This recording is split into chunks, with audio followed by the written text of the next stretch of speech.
When anxiety comes into your life, it manifests physically and mentally. That is, physically, you begin to experience different sensations and discomfort that make you believe that you may have some serious illness. And this makes mentally your thoughts and emotions change because fear and worry invade you strongly. That's why in this video, I want to share with you all the physical and mental symptoms of anxiety and tell you, based on my experience, how you can start a process to overcome it completely. To begin with, I will share with you first all the physical symptoms and then all the mental symptoms. The number one physical symptom is tachycardia. When you have anxiety, you live in constant alert, and before any event, your brain considers that you are in danger, and that's why it orders your heart to increase the beats in order to pump more blood to your extremities, in case you need to flee or fight. Symptom number 2 is chest pain. This same state of alertness causes the muscles in your chest to tighten, causing pains and even twinges that make you think something is wrong with your heart, but in reality, it's just accumulated muscle tension. Symptom number 3 is the feeling of suffocation. When you accumulate muscle tension in your chest, this prevents you from performing the normal diaphragm movement to breathe, and that's why you feel tightness in your chest and a sensation of shortness of breath. Symptom number 4 is the feeling of numbness and tingling. The fight or flight state constricts blood vessels to divert blood to your extremities to prepare you to defend yourself if necessary.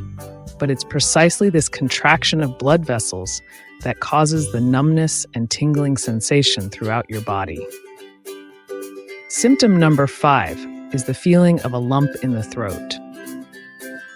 Anxiety also generates alterations in the digestive system that cause gastric reflux, which reaches the upper part of the esophagus, causing you to feel something stuck in your throat. Also, muscle tension in the neck area prevents you from moving your throat normally, causing difficulty swallowing food. Symptom number 6 is muscle pain.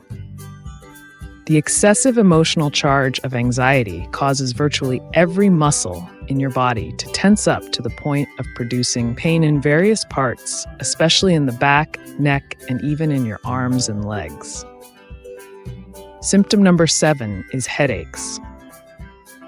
When you accumulate muscle tension for a long time in the back and neck area, this tension ends up being transferred to your head, producing constant pain, mainly in the forehead area, and also twinges in different parts of the head. Symptom number 8 is dizziness. All the muscular tension in the head, added to the physical wear and tear generated by the symptoms of anxiety, makes you feel tired practically from the beginning of the day, which makes you live with constant nausea and dizziness. Symptom number 9 is tremors. The nervous alteration, in addition to causing muscle tension, also generates tics or involuntary movements in various parts of your body. It usually happens in the eyelids and also in your arms and legs. Symptom number 10 is loss of sexual appetite. When your brain is on alert, it does not consider that it is a good time to have a sexual relationship. So it does not send blood to your reproductive system. And for this reason, you never feel your sexual desire active. The 11th symptom is abdominal pain. Stress and anxiety alter all the functions of your digestive system, and that's why acidity is generated in the stomach, causing gastritis. Likewise, the intestines are affected, causing pain in the colon area. The 12th symptom is the feeling of unreality. When you reach an extreme level of anxiety, your brain, as a defense mechanism, seeks to disconnect you from reality so you can rest, which makes you suddenly feel that nothing of what you are experiencing is real. Symptom number 13 is insomnia. To sleep well, you need your mind to be calm, but due to anxiety, your mind is too active, which prevents you from falling asleep. So it's very common to suffer insomnia and even wake up scared during the night. Symptom number 14 is bruxism. Bruxism is the involuntary act of grinding or clenching your teeth, which usually occurs while you sleep, but can also happen during the day. It's a nervous system response to stress and excessive worry. And symptom number 15 is ringing in the ears. Bruxism causes the jaw to tense, and this tension added to all the muscle tension in the head and neck end up tensing the muscles of the inner ear, causing a ringing in your ears.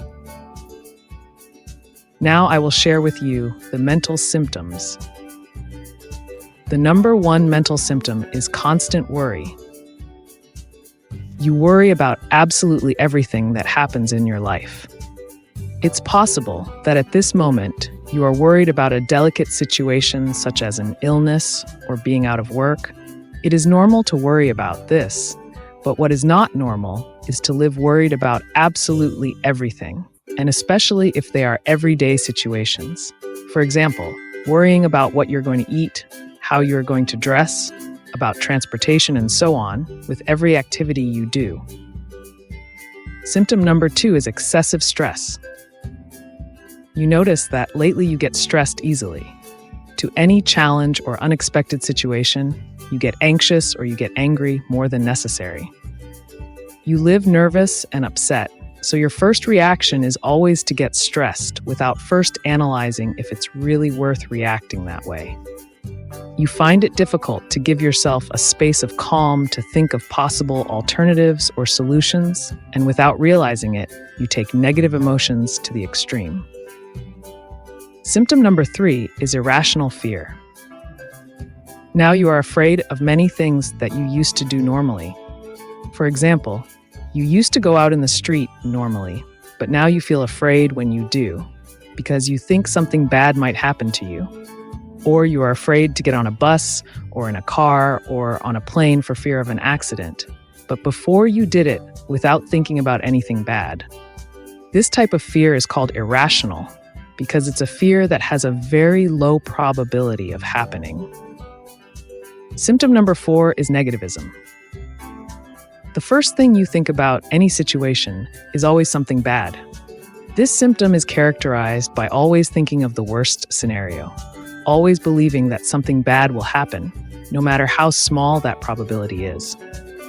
You focus on the bad and stay with that. So you live with recurring negative thoughts, and you find it hard to believe that things can get better. When something bad happens, you believe that nothing can be done to change the situation. Symptom number 5 is hypochondria. You feel that your life is at risk in the face of any physical discomfort. Hypochondria is the belief or conviction that you have a very serious illness, when in fact you do not. At any discomfort or pain, you imagine that you are very sick and think that at any moment you could die. That is, you feel an exaggerated or irrational fear, thinking that in these situations your life is running a very high risk. This fear of dying develops a vicious circle of anxiety because you live worrying excessively about your health, and this worry intensifies the anxiety. Symptom number 6 is obsessive thoughts. You think about the same thought many times, and it is difficult to overcome it. You keep overthinking about the things you do because you think maybe you did them wrong, and you find it hard to forget about it and move forward. You also have obsessive thoughts that become compulsive. That is, you perform routines or rituals to calm these thoughts, such as checking several times that everything has been well done. For example, check several times that the door of your house has been properly closed, or check if you turned off the stove properly, because if you do not do it, it causes insecurity and fear. Symptom number 7 is the feeling of guilt. You constantly blame yourself for everything that happens.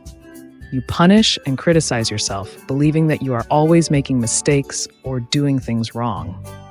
You blame yourself for everything bad that happens and also for not having situations under control. If something doesn't go as you expected, you attack yourself, either by expressing it with negative words or thoughts, and even try to take the blame on others. You live with a toxic and negative internal dialogue where you only talk bad about yourself. Symptom number 8 is the inability to relax. You can't relax, no matter how hard you try in different ways. You find it hard to enjoy the present because you never feel calm. That is to say, from the beginning of the day until the end, there is not a single moment in which you can have peace of mind. No matter how hard you try, whether it is doing a different activity, such as practicing a sport, watching a movie, going out with friends, or even taking a trip, you never manage to feel completely at ease. Symptom number 9 is immediacy. You find it hard to wait and always want everything to happen fast. You are often filled with impatience and despair when you don't get things done at the time and in the time you want. You live your day-to-day life in a hurry because you want to do everything fast and you don't like to wait a bit. If in any particular situation you have to wait, you are filled with impatience, which generates stress and anxiety because your mind is never calm. Symptom number 10 is perfectionism. You constantly feel that you must improve what you are doing or what you have already finished. You live in fear of making mistakes, so you prefer to exaggeratedly revise everything you do. But even so, you are always left with the feeling that you could have done better. You believe that if you don't do things perfectly, you are being irresponsible. And this need to do things perfectly creates a mental overload that increases fear and anxiety. Symptom number 11 is irritability. You get angry easily and often. When anxiety is high, it is very common to feel easily irritated. You live feeling very vulnerable, and because of that, you get angry at any situation. You have very little tolerance for frustration, and it's hard for you to accept. When something doesn't go as expected, your first reaction is to feel angry. Anxiety and irritability, like most mental symptoms, tend to feed on each other, creating a cycle of stress that can be very difficult to break. Symptom number 12 is living for others' opinions. You care a great deal about what others think of you and feel you must impress them. Living worried about what others think ends up further developing anxiety. You may even be living a life that, perhaps deep down, you don't want to live and are only doing it to impress others. You live by appearances of appearing to have a good job, to have many friends, to have a lot of money. So it's difficult for you to show who you really are, and this fills you with insecurity and anxiety. Symptom number 13 is emotional instability. Your mood changes constantly, and you feel you can't control it. This symptom is characterized by the constant variation of your emotions. One day you are very happy and motivated, and the next day you wake up sad, bored, and unmotivated, seemingly without any reason to justify it. You start your new projects with enthusiasm, but then quickly abandon them. This sudden variation in your emotions is driven by the negativism and constant worry that anxiety generates in you on a daily basis. Symptom number 14 is victimhood. You constantly complain about your life and feel that you are unlucky because anxiety makes you have a negative view of everything. That's when, without realizing it, you start complaining about practically everything that happens to you or everything you experience. You constantly think that your life is a misfortune, that everything always goes wrong for you, and that things can hardly be better. You complain about where you live, your job, your family, and you find it hard to see the good things in life and be grateful for them. And symptom number 15 is wanting to have everything under control. You always want to have everything under control, because if you don't, you think something bad might happen. Anxiety makes you want to control every situation. You feel you must have everything under control down to the smallest detail. This desire to be in control of everything is often accompanied by thoughts and worries before things happen. So you find it hard to face uncertainty and let life flow naturally. As you can see, all these symptoms are the result of a state of alertness that you need to learn to calm down if you want to overcome anxiety. The best activities you can do to achieve this are meditation and breathing exercises. but it's important that these activities are practiced daily to gradually see improvement. Also, you should temporarily disconnect from excessive stress, evaluating the situations that generate a lot of stress, and if possible, disconnect a little from them while you plan how to better manage them. You should also do activities that help you release muscle tension, since most of the symptoms are related to accumulated muscle tension. Activities such as cardio exercise, hot and cold therapies, or even massages reduce muscle tension and pain. Similarly, you should avoid excessive technology, which today is one of the main causes of muscle tension due to poor posture generated by excessive use of cell phones and computers. Finally, you need to work on the psychological aspect, as anxiety starts there. It's important that you learn to control your emotions and transform the beliefs and thoughts that are hurting you. To achieve this change, it's necessary to begin to discover the main causes of your anxiety through a conscious analysis of your thoughts and emotions in the different situations you live and face every day. In other words, every day we face many situations, some of them very good that make us feel happy, and others not so good that make us feel bad.